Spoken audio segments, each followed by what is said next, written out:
అమ్మవారి కుంకుమార్చన ఉద్రిక్తం. బంజారా హిల్స్లోని ఆలయంలో బోనం సమర్పించేందుకు బీజేపీ నాయకుల యత్నం అడ్డుకున్న పోలీసులు, పలువురు నేతల అరెస్టు. రామచంద్రరావు గృహ నిర్బంధం. జూబ్లీహిల్స్ ఉప ఎన్నికల్లో ఒక వర్గం ఓట్ల కోసమే కాంగ్రెస్ సర్కార్ అరెస్టులు, అక్రమ అరెస్టులు అంటూ బండి సంజయ్ చెప్తా ఉన్నారు. దేశభక్తి కార్యక్రమం చేపట్టడం నేరమా? డీకే అరుణ చెప్తా ఉన్నారు.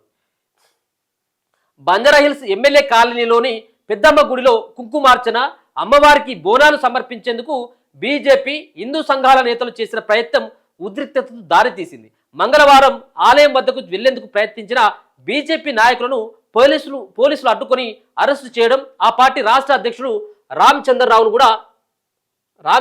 కూడా ఇంట్లోనే గృహ నిర్బంధం చేసిన పోలీసులు. సో ఇదంతా కూడా కొంత ఉద్రిక్తమైనటువంటి పరిస్థితి నిన్న అక్కడ నెలకొన్నది. గృహ నిర్బంధం చేయడం పట్ల కేంద్ర మంత్రి బండి సంజయ్ సహా పలువురు నేతలు మండిపడ్డారు. బంజారాహిల్స్ రోడ్డు నెంబర్ 12లో ఎమ్మెల్యే కాలనీలో ప్రభుత్వం ఇటీవల స్వాధీనం చేసుకున్న 12 ఎకరాల స్థలంలో అమ్మవారి ఆలయం ఉండేది. అయితే గత నెలలో కొందరు ఈ ఆలయాన్ని విస్తరించేందుకు స్లాబ్ నిర్మిస్తుండగా షేక్పేట రెవెన్యూ అధికారులు తొలగించారు. దీనిని నిరసిస్తూ ధార్మిక సంఘాలు, బీజేపీ నేతలు కొద్ది రోజులుగా ఆందోళన కార్యక్రమాలు చేపడుతున్నారు. ఆ స్థలంలో చిన్న షెడ్లు కూడా ఏర్పాటు చేసి అందులో అమ్మవారి విగ్రహాన్ని ప్రతిష్ఠించారు. అనంతరం ఈ నెల 12న అమ్మవారికి బోనం, అంటే నిన్న అమ్మవారికి బోనం సమర్పించడంతో పాటు కుంకుమార్చన నిర్వహించాలి అంటూ సోషల్ మీడియా వేదికగా ధార్మిక సంస్థలు ప్రచారం చేశాయి. దీంతో పోలీసులు మంగళవారం అక్కడికి వెళ్లి అన్ని దారులను మూసివేసి భారీ బందోబస్తు ఏర్పాటు చేశారు. అయినా బీజేపీ హైదరాబాద్ సెంట్రల్ జిల్లా అధ్యక్షుడు లగ్గల దీపక్ రెడ్డి, రాష్ట్ర కార్యవర్గ సభ్యుడు మేచినేని శ్రీనివాసరావు సహా పలువురు నేతలు అమ్మవారి ఆలయానికి వెళ్లేందుకు ప్రయత్నించారు. వారిని పోలీసులు అడ్డుకోవడంతో రోడ్డుపై బైఠాయించి అమ్మవారి చిత్రపటానికి కుంకుమార్చన నిర్వహించారు. అరెస్టు చేసేందుకు ప్రయత్నించిన పోలీసులతో వాగ్వాదానికి దిగడంతో అక్కడ కొద్దిసేపు ఉద్రిక్తత నెలకొంది. పోలీసులు వారిని అరెస్టు చేసి స్టేషన్కు తరలించారు. ఇక రామచంద్రరావు గృహ నిర్బంధం చేసిందట.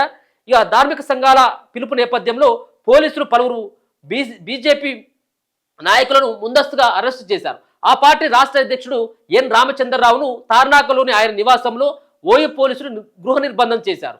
ఆయనతో పాటు మాజీ ఎమ్మెల్యే చింతల రామచంద్రరెడ్డి, అలాగే మాధవిలత, బీఆర్ఎస్ కార్పొరేటర్ వెల్దండ వెంకటేష్ను గృహ నిర్బంధం చేశారు. అలాగే ఖైరతాబాద్, జూబ్లీహిల్స్ నియోజకవర్గాలకు చెందిన పలువురు బీజేపీ నాయకులను అరెస్టు చేసి జూబ్లీహిల్స్ పోలీస్ స్టేషన్లో ఉంచారు.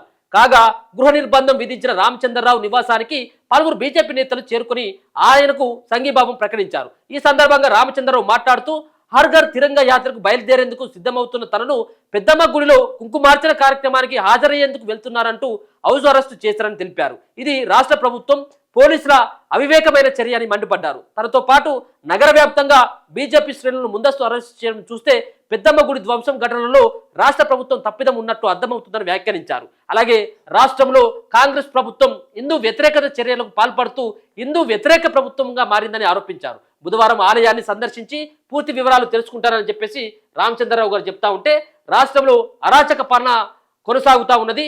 బీజేపీ రాష్ట్ర అధ్యక్షుడు రామచంద్రరావు పోలీసులు గృహ నిర్బంధం చేయడంపై కేంద్ర హోంశాఖ సహాయ మంత్రి బండి సంజయ్ తీవ్ర ఆగ్రహం వ్యక్తం చేశారు. పెద్దమ్మ గుడికి హిందువులు పోతే తప్పేంటి, రాష్ట్రంలో అరాచక పాలన కొనసాగుతుందనడానికి ఇంతకంటే నిదర్శనం ఏం కావాలి అని సంజయ్ ప్రశ్నించారు. ఆలయాన్ని కూల్చిన గుండాలను అరెస్టు చేయకుండా శాంతియుతంగా పూజలు నిర్వహించే హిందూ సంఘాల నాయకులను, కార్యకర్తలను అరెస్టు చేయడం దుర్మార్గమన్నారు. జూబ్లీహిల్స్ ఉప ఎన్నికల్లో ఒక వర్గం ఓట్ల కోసమే కాంగ్రెస్ ప్రభుత్వం ఇలాంటి కుట్రలు చేస్తుందని ఒక ప్రకటనలో ఆరోపించారు. కాగా రాష్ట్ర వ్యాప్తంగా బీజేపీ నేతలను పోలీసులు గృహ నిర్బంధం చేయడం దారుణమని బీజేపీ జాతీయ ఉపాధ్యక్షురాలు మహబూబ్నగర్ ఎంపీ డీకే అరుణ కూడా ఆమె కూడా దీనిపైన మాట్లాడడం జరిగింది. సో చాలా బంజారాహిల్స్ రోడ్ నెంబర్ 12లో ఉన్నటువంటి పెద్దమ్మ గుడి ఆలయం, అక్కడ ఉన్నటువంటి స్థానికులు కూడా చాలా రోజులుగా కొంత పురాతనమైనటువంటి విగ్రహం ఆలయం, సో దాన్ని ఆధునికంగా నిర్మించుకునేందుకు ఒక ప్రయత్నాలు జరుగుతూ ఉంటే దీన్ని అడ్డుకునేందుకు అక్కడ ఉన్నటువంటి జాగా ఏదైతే ల్యాండ్ ఉందో ఆ ల్యాండ్ 12 ఎకరాల భూమి ఉన్నది. ఆ 12 ఎకరాల భూమిని కొట్టేసేందుకు ప్రభుత్వంలో ఉన్నటువంటి కొంతమంది వ్యక్తులు ఆ గుడిని కూడా ధ్వంసం చేసి గుడిని అక్కడి నుంచి తరలించాలన్నటువంటి ప్రయత్నం, ఆల్రెడీ గుడిని కూడా కూలగొట్టేసింది. సో ఇదంతా అవుతా ఉన్నది. ఇది ప్రభుత్వం కొంత దీని పట్ల ఈ నిర్ణయాన్ని మార్చుకోవాలని చెప్పేసి బీజేపీకి సంబంధించినటువంటి వాళ్ళతో పాటు హిందూ సంఘాలు, అలాగే ధార్మిక సంఘాలు, ఏబీవీపీ కావచ్చు, ఇట్లా ఈ సంఘాలంతా కూడా దానిపైన కొట్లాడుతూ ఉన్నాయి. అలాగే మొన్న కాదు, దరిదాపుగా ఒక నెల రోజుల నుంచి పంచాయతీ జరుగుతూ ఉన్నది. కలెక్టర్ ఆఫీసులో కూడా ధర్నాలు చేయడం జరిగింది. పెద్ద ఎత్తున భక్తులంతా కూడా ఆ గుడి దగ్గరికి వెళ్ళడం జరిగింది. ఆ నిర్ణయాన్ని వెనక్కి తీసుకోవాలని అక్కడ పూజలు చేయడం జరిగింది. అక్కడ గుడి కట్టాలని చెప్పేసి కూడా అక్కడ ఉన్నటువంటి అధికారులకు కూడా మొరపెట్టుకోవడం జరిగింది. బోనాలు కూడా సమర్పించేటువంటి ప్రయత్నం చేసింది మొన్న. ఇలా కుంకుమార్చన నిన్న ఏదో కుంకుమార్చన ప్రోగ్రామ్‌ని ఏదో దేవుడి దగ్గర చేయాలి అక్కడే ఆ దేవుడి దగ్గరే అని చెప్పేసి నిర్ణయించుకోవడంతోని నిన్న కొంత ఉద్రిక్తత పరిస్థితులు అయితే అక్కడ నెలకొన్నాయి.